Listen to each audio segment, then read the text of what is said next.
बिस्मिल्लाहिर्रहमानिर्रहीम। अस्सलाम वालेकुम डियर स्टूडेंट्स, मैं हूं आपका बायोलॉजी इंस्ट्रक्टर उबैदुर्रहमान बेग। बच्चों, हमने लास्ट लेक्चर में न्यूक्लिक एसिड स्टार्ट किया था एनिमेशन से। जल्दी से हम उसको रिवाइज करते हैं। हम बेसिकली पढ़ चुके हैं कि आपके पास न्यूक्लियोटाइड्स जो हैं ये मिल के पॉलीमर बनाते हैं जिसे आप न्यूक्लिक एसिड बोलते हो। वो जो आपके पास न्यूक्लिक एसिड है वो आगे से डीएनए भी हो सकता है और आरएनए भी हो सकता है। दो बेसिक डिफरेंस हमने देखे थे कि फर्क कहां आता है कि डीएनए के जो न्यूक्लियोटाइड्स हैं उनमें आप देखते हो जो 5 कार्बन राइबोस शुगर है ये असल में डीऑक्सी राइबोस शुगर है।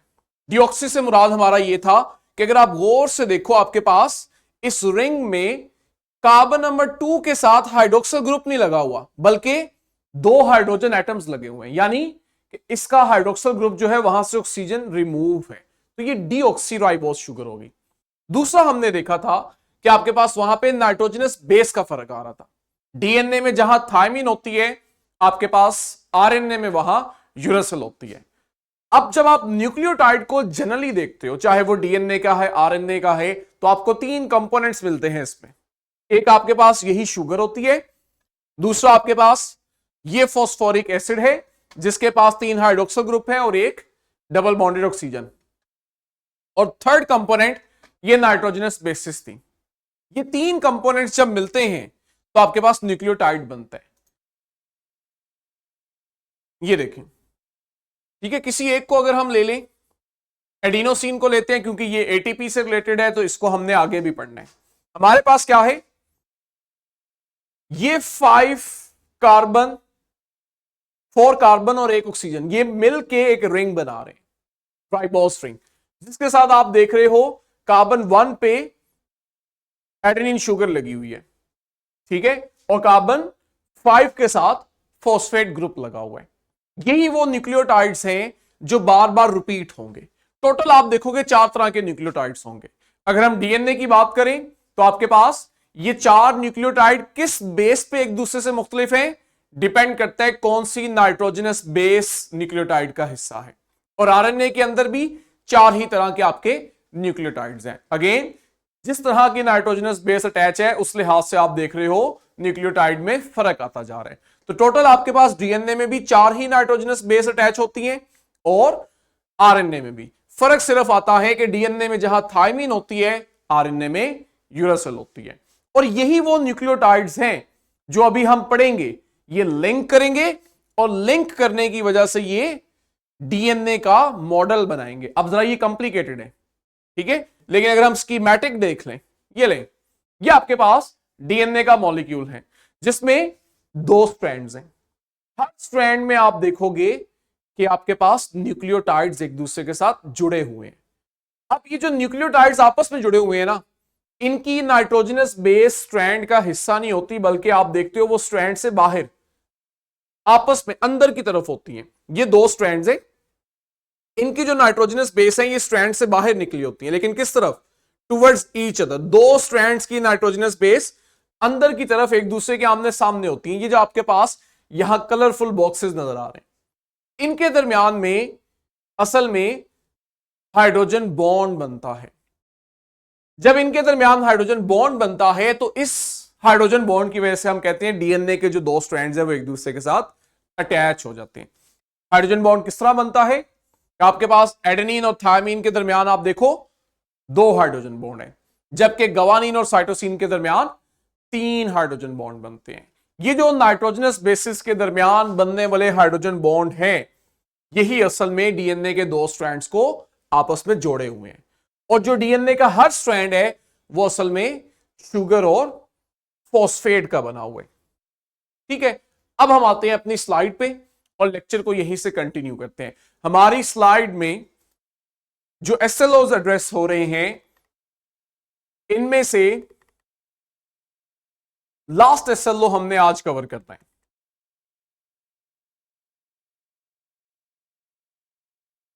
ये देखिए, पहले 2 जो है वो हम कर चुके हैं, थर्ड हमने आज करना है और उसी के साथ फोर्थ भी।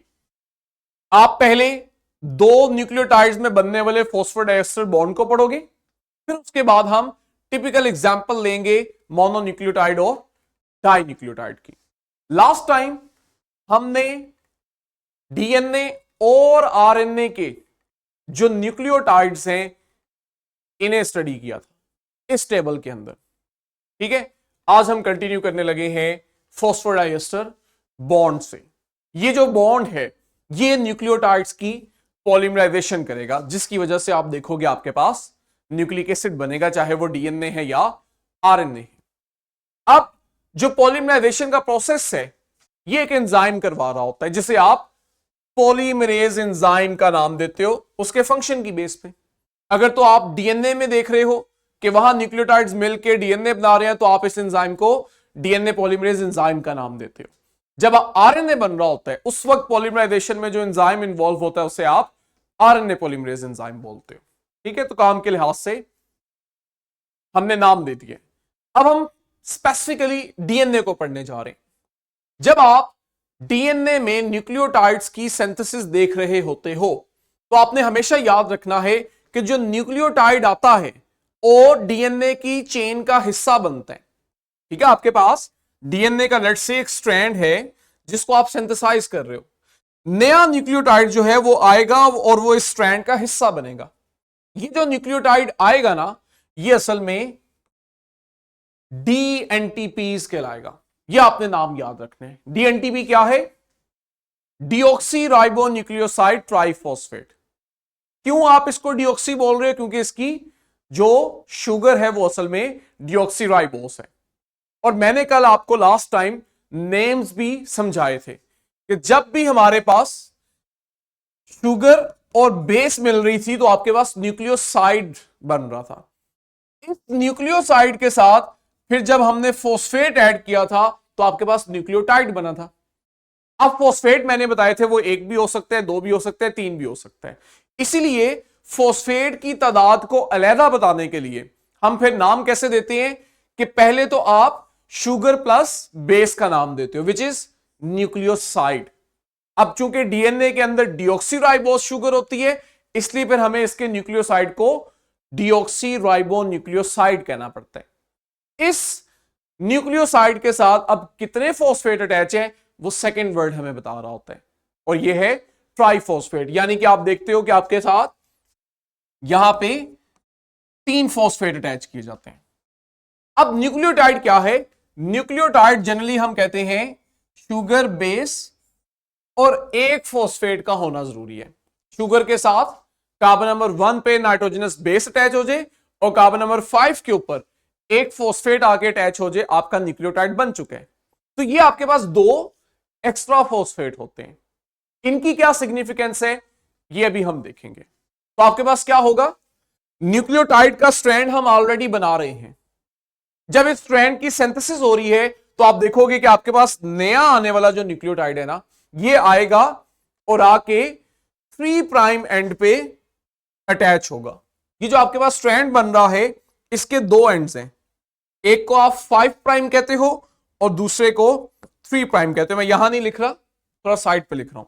3 प्राइम क्यों कहते हैं, 5 प्राइम क्यों कहते हैं, ये भी अभी हम समझ लेते हैं।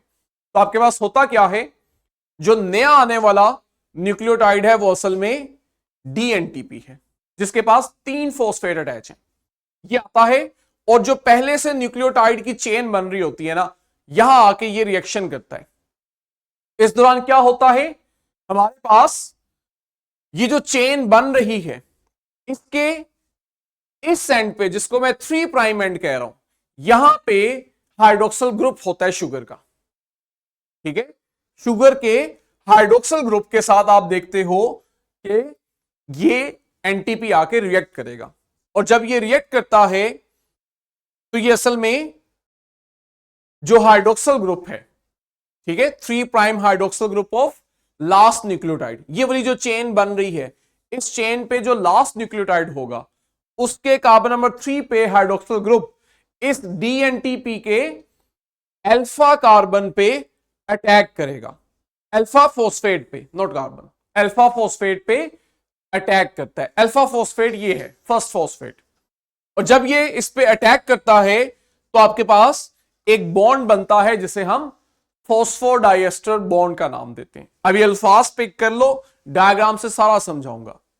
डीएनटीपी के जो 3 फॉस्फेट हैं, इनमें से पहले फॉस्फेट को आप कह रहे हो अल्फा फॉस्फेट। इसके ऊपर जो पहले से बनी चेन होती है, उसके 3 एंड पे हाइड्रोक्सिल ग्रुप अटैक करते हैं।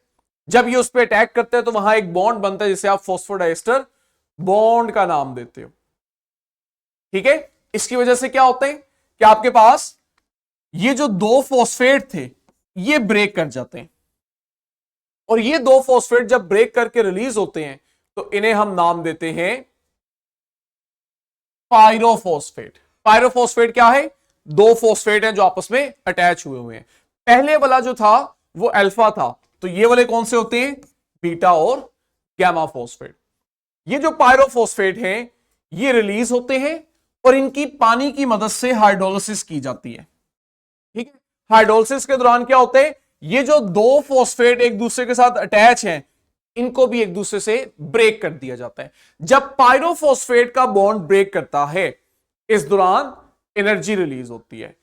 इस एनर्जी से फिर आप क्या करते हो, उस नए न्यूक्लियोटाइड को डीएनए की चेन में ऐड करवाते हो। ये सारी बातें भी मैंने आपको डायग्राम से समझानी है ताकि आप और इजीली समझ सको। ये लो जी, इस डायग्राम को अगर हम जूम करके देखें, अब आप देखो, यहां तक देखो, ये आपके पास ग्रोइंग चेन का एंड है। ठीक है, आपके पास यहां पे कोई डीएनए का स्ट्रैंड बन रहा है ऊपर, और डीएनए का जो स्ट्रैंड बन रहा है ना, इसका ये एंड है 3 प्राइम और ऊपर वाला एंड है 5 प्राइम। हमेशा याद रखना है कि नया न्यूक्लियोटाइड जो आएगा वो 3 प्राइम एंड पे ऐड होगा। अब ये 3 प्राइम और 5 प्राइम क्या है, इसको समझ लो, इसमें कुछ मुश्किल नहीं है। जब आपके पास डीएनए का स्ट्रैंड बन रहा होता है ना, एक एंड पे आप देखते हो शुगर का जो कार्बन नंबर 3 है, इसका हाइड्रोक्सिल ग्रुप अवेलेबल होता है। ये किसी और के साथ बॉन्ड नहीं बनाया होता, ये फ्री होता है। ठीक है, एक एंड पे जो शुगर है उसके कार्बन नंबर 3 का हाइड्रोक्सिल ग्रुप बॉन्ड बनाए बगैर होता है, फ्री होता है। इस एंड को फिर हम कहते हैं ये 3 प्राइम एंड है। जबकि आप चेन का दूसरा एंड देखते हो ना, तो उस एंड पे आप देखते हो कि शुगर के कार्बन नंबर 5 के साथ जो फॉस्फेट ग्रुप है ये फ्री पड़ा हुआ है। उस एंड को हम 5 प्राइम एंड कह देते हैं। ये बात समझ आई? तो आपके पास जो नया न्यूक्लियोटाइड आता है वो हमेशा 3 प्राइम एंड पे अटैच होता है, जिसे मैंने पीछे क्या कहा था कि जो चेन बन रही होती है उसके 3 प्राइम एंड पे जो हाइड्रोक्सिल ग्रुप है ये अटैक करता है किस पे? अल्फा फॉस्फेट पे। जब ये अल्फा फॉस्फेट पे अटैक करता है तो ये क्या करता है, अल्फा फॉस्फेट को बीटा और गामा फॉस्फेट से अलग कर देते हैं। ये जो आपके पास बीटा और गामा फॉस्फेट अलग रिलीज होते हैं, ये आपके पास असल में पायरोफॉस्फेट की शक्ल में रिलीज हो जाते हैं। और ये जो न्यूक्लियोटाइड होता है ये अटैच हो जाता है, ये देखो, ये अटैच हो गया है उस डीएनए के स्ट्रैंड के साथ, और इस दौरान जो बॉन्ड बना है कार्बन नंबर 3 के हाइड्रोक्सिल ग्रुप ने इस आने वाले न्यूक्लियोटाइड के कार्बन नंबर 5 के साथ जो फॉस्फेट है उसके साथ बॉन्ड बना लिया है। ये बात पिक कर रहे हो? ये आपके पास नया न्यूक्लियोटाइड है जो ऊपर पहले से मौजूद चेन में ऐड हुआ है, और ऐड होने के दौरान क्या हुआ था, उस चेन के कार्बन नंबर 3 के हाइड्रोक्सिल ग्रुप ने यहां रिएक्ट किया था, और रिएक्शन के नतीजे में क्या हुआ था कि ये नया न्यूक्लियोटाइड जो है ये अपने कार्बन नंबर 5 के ऊपर अटैच फॉस्फेट की मदद से ऑलरेडी न्यूक्लियोटाइड चेन के साथ बॉन्डेड हो गया था। ये जो बॉन्ड बना, इस बॉन्ड को हम कहते हैं फॉस्फोडाइएस्टर लिंकेज। ये असल में एस्टर बॉन्ड है। आप केमिस्ट्री में इस चीज को डिटेल में पढ़ोगे। और इस एस्टर बॉन्ड में आपके पास जो सेंट्रल एटम यूज हुआ है वो फॉस्फोरस का है, इसलिए आप इसे नाम दे रहे हो फॉस्फोडाइएस्टर लिंकेज। हां, ये जो बीटा और गामा फॉस्फेट थे ये आपके पास पायरोफॉस्फेट की शक्ल में रिलीज हुए। इनको आप मजीद पानी की मदद से हाइड्रोलिसिस करवाओगे, और इस दौरान दोनों फॉस्फेट एक दूसरे से जब अलग होंगे तो एनर्जी रिलीज होगी। ये वो एनर्जी है जो यहां पे यूज होती है, जो आने वाले न्यूक्लियोटाइड को चेन के साथ अटैच करवाती है थ्रू फॉस्फोडाइएस्टर लिंकेज। ठीक है, कोई कंफ्यूजन हो इसमें आयमा?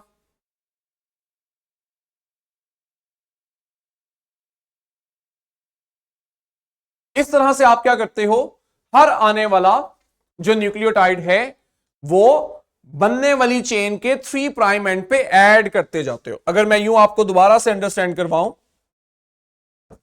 जो भी नया न्यूक्लियोटाइड आ रहा होगा वो हमेशा आप देखोगे 3 प्राइम एंड पे बाइंड करता जाएगा और आपके पास पॉलीमराइजेशन का प्रोसेस कंटिन्यू रहेगा।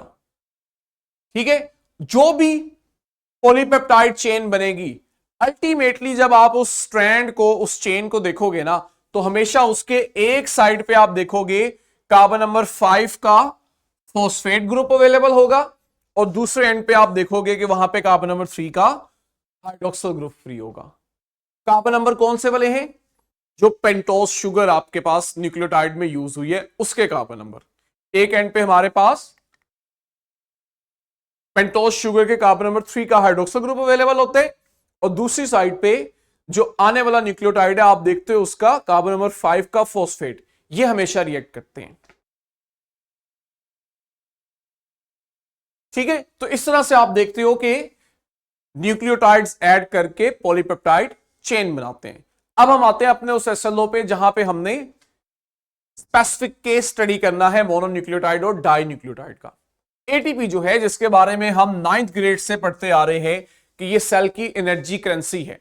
सेल ने जब भी एनर्जी यूज करनी है तो वो एटीपी से लेता है, एटीपी की दी हुई एनर्जी को प्रेफर करता है। एटीपी असल में क्या है? ये बायस्ट्रक्चर मोनोन्यूक्लियोटाइड है। ठीक है, यानी इसके अंदर आप देखोगे बेस भी है, शुगर भी है और फॉस्फेट भी है। ठीक है, और आपके पास ये जो तीनों कंपोनेंट्स हैं ये कोवलेंट बॉन्ड के थ्रू मिलके न्यूक्लियोटाइड बना रहे हैं। एक कंपोनेंट है नाइट्रोजनस बेस, लेकिन एटीपी के अंदर आप देखोगे हमेशा एक ही नाइट्रोजनस बेस होगी जिसे आप एडेनिन कहते हैं। और हमने पढ़ा था एडेनिन जो है वो प्यूरीन की टाइप है। याद है, हमने प्यूरीन और पाइमिडीन पढ़े थे। प्यूरीन जो थे ये आपके पास लार्ज साइज के थे, क्यों? इनमें डबल रिंग होता है। इसमें आपके पास एडेनिन और गवानीन थी, एटीपी में आपके पास हमेशा एडेनिन होती है। दूसरा आपके पास राइबोस शुगर होती है। यहां से हमें एक और बात पता लगी कि एटीपी जो है ये असल में राइबोन्यूक्लियोटाइड है, जबकि डीएनए में डीऑक्सीराइबोन्यूक्लियोटाइड होते हैं। इसकी जो शुगर है वो राइबोस है, डीऑक्सीराइबोस नहीं है। और तीसरा कंपोनेंट फॉस्फेट, लेकिन कितने? 3 फॉस्फेट। नाम से देखो, ट्राइफॉस्फेट। तो एटीपी के अंदर हमारे पास 3 फॉस्फेट अटैच हैं। कहां पे? राइबोस शुगर के कार्बन नंबर 5 के साथ। होगा क्या कि आपके पास ये जो 3 फॉस्फेट हैं ये असल में 2 कोवलेंट बॉन्ड्स के थ्रू अटैच हैं। ठीक है, और ये जो covalent bonds in 3 phosphate groups को अटैच कर रहे हैं ये हाई एनर्जी बॉन्ड्स है, इनमें एनर्जी बहुत ज्यादा होती है। तो आप जब भी एटीपी की हाइड्रोलिसिस करते हो, यानी कि आप लास्ट से एक फॉस्फेट बॉन्ड ब्रेक करते हो, तो आपके पास क्या होता है? एनर्जी रिलीज होती है और एटीपी जो है वो एडीपी और इनऑर्गेनिक फॉस्फेट में ब्रेक कर जाता है। ठीक है, और ये काम आप पानी से कर रहे होते हो, मतलब आप हाइड्रोलिसिस करवा रहे होते हो। तो जब भी एटीपी की हाइड्रोलिसिस होगी, लास्ट से आप देखोगे एक फॉस्फेट बॉन्ड ब्रेक करेगा और अल्टीमेटली एनर्जी रिलीज होगी। एक फॉस्फेट जब रिलीज होता है तो आपके पास 7.3 किलो कैलोरीज पर मोल एनर्जी रिलीज होती है। लेकिन हम सबको पता है कि ये रिएक्शन टू साइडेड है, रिवर्सिबल है। इसका मतलब यह है कि अगर आपने एडीपी में एनर्जी स्टोर करवानी है तो आप क्या करोगे? 7.3 किलो कैलोरीज पर मोल एनर्जी जो है जब वो आप दोगे तो एक फॉस्फेट जो है वो एडीपी में अटैच हो जाएगा और आपके पास कन्वर्ट हो जाएगा एटीपी में। यानी कि आपने इतनी एनर्जी एटीपी के अंदर स्टोर करवा दी है। जब भी सेल को जरूरत होगी वो एटीपी की ब्रेकडाउन करेगा और आपके पास इस एनर्जी को यूज कर लेगा। ये आपके पास जो रिवर्सिबल प्रोसेस हो रहा है इसे हम एटीपी एडीपी साइकिल भी बोलते हैं। ठीक है, बाकी सारी बातें वही हैं। हाँ, इंपॉर्टेंट पॉइंट ये है कि जब भी आप फॉस्फेट ऐड करते हो किसी ऑर्गेनिक मॉलिक्यूल में, हम इस प्रोसेस को फॉस्फोराइलेशन बोलते हैं। यानी आप एडीबी की जब भी फॉस्फोराइलेशन करोगे तो वो एटीपी बनाएगा और उसमें वो एनर्जी को स्टोर कर लेगा। सेकंड आपके पास केस स्टडी है डाइन्यूक्लियोटाइड की। डाइन्यूक्लियोटाइड जो है ना, ये हमारे सेल के अंदर बहुत से मेटाबॉलिक प्रोसेस में इन्वॉल्व होते हैं। ऐसा नहीं है कि हमने अगर पढ़ा नहीं है तो इसकी सिग्निफिकेंस कम है। जो बहुत कॉमन डाइसेक्राइड है, ये आपके पास एनएडी है। एनएडी हमने पढ़ा हुआ है, स्पेशली 9th ग्रेड में जहां हम फोटोसिंथेसिस और रेस्पिरेशन की बात करते हैं, वहां हम एनएडी का जिक्र पढ़ते हैं, एनएडीएच अगर याद हो। इसका पूरा नाम क्या है? Nicotine amide adenine dinucleotide. ठीक है, स्ट्रक्चर को हमने जरा अंडरस्टैंड करना है, थोड़ा सा ट्रिकी है। दो न्यूक्लियोटाइड्स का बना हुआ है। पहला जो न्यूक्लियोटाइड है ना, उसमें आप लोग देखोगे दो चीजें तो न्यूक्लियोटाइड में सेम ही होंगी, शुगर और फॉस्फेट। ये तो सिंपल है। फर्क कहां आएगा? नाइट्रोजन बेस में। पहले न्यूक्लियोटाइड की जो बेस है वो है निकोटिनमाइड, इसके नाम से भी हमें आइडिया हो रहा था। और दूसरे न्यूक्लियोटाइड में आप देखोगे शुगर फॉस्फेट सेम है, फर्क आता है नाइट्रोजनस बेस का जो कि एडेनिन होती है। तो देखो, सिर्फ नाइट्रोजनस बेसिस में फर्क है। इसी बेस पे हमने इसका नाम भी रखा था निकोटिनमाइड एडेनिन डाइन्यूक्लियोटाइड, के हमें नाम से पता लग जाए कि इसके दो न्यूक्लियोटाइड में कौन कौन सी नाइट्रोजनस बेस है। इंटरेस्टिंग चीज ये है कि ये जो दो न्यूक्लियोटाइड्स हैं, ये आपस में फॉस्फेट ग्रुप से अटैच होते हैं। जबकि जनरली आपने अभी आरएनए डीएनए से रिलेटेड मैंने आपको बताया कि वहां पे जो दो न्यूक्लियोटाइड्स हैं वो फॉस्फोडाइएस्टर बॉन्ड के थ्रू अटैच होते हैं। एक न्यूक्लियोटाइड का हाइड्रोक्सिल ग्रुप और दूसरे न्यूक्लियोटाइड का फॉस्फेट ग्रुप आपस में रिएक्ट करते हैं। जबकि यहां पे क्या आ रहा है? एक्सेप्शन आ रही है, और वो ये है कि इन दोनों न्यूक्लियोटाइड्स को फॉस्फेट ग्रुप से अटैच कर रहे हैं। अभी हम स्ट्रक्चर में भी देखते हैं। इसकी दो फॉर्म्स हैं, या तो ये ऑक्सीडाइज फॉर्म में होता है या फिर आप देखते हो ये रिड्यूस फॉर्म में होता है। रिड्यूस फॉर्म में क्या होता है कि ये इलेक्ट्रॉन और हाइड्रोजन एटम्स को अपने साथ अटैच करवाते हैं। कहते हैं जब भी आपके पास इसकी ऑक्सीडाइज फॉर्म NAD पॉजिटिव दो इलेक्ट्रॉन्स और एक हाइड्रोजन एटम को एक्सेप्ट करती है तो ये अपनी रिड्यूस फॉर्म NADH के अंदर कन्वर्ट हो जाती है। अब जरा रिमाइंड करवाओ, 9th ग्रेड में फोटोसिंथेसिस और रेस्पिरेशन वाले चैप्टर में हमने यही तो पढ़ा था कि आपके पास NADH असल में क्या थे? एनर्जी स्टोरिंग कंपाउंड थे। और वो एनर्जी किस शक्ल में स्टोर हो रही थी कि इसके अंदर इलेक्ट्रॉन और हाइड्रोजन एटम जो थे वो ऐड किए जा रहे थे। यही NADH जो है जब जाके अपने हाइड्रोजन और इलेक्ट्रॉन रिलीज करता है आगे, तो ये वहां पे ATP बनवा रहा था। हम ग्रेड 11 में भी इस चीज को पढ़ेंगे। ठीक है, तो हम कहते हैं कि NADH जो है ये असल में इलेक्ट्रॉन और प्रोटॉन का कैरियर होता है। कब? बहुत से ऑक्सीडेशन रिडक्शन रिएक्शंस में। ऑक्सीडेशन रिडक्शन रिएक्शंस में क्या हो रहा होता है? एक मॉलिक्यूल की ऑक्सीडेशन हो रही होती है, यानी कि वो अपने इलेक्ट्रॉन्स रिलीज कर रहा होता है, और दूसरे मॉलिक्यूल की आप देखते हो रिडक्शन हो रही होती है, यानी वो इलेक्ट्रॉन एक्सेप्ट कर रहा होता है। और इसी दौरान हम देखते हैं एनर्जी रिलीज होती है या एनर्जी ट्रांसफर हो रही होती है। ये आपके पास NAD पॉजिटिव की ऑक्सीडाइज्ड फॉर्म है।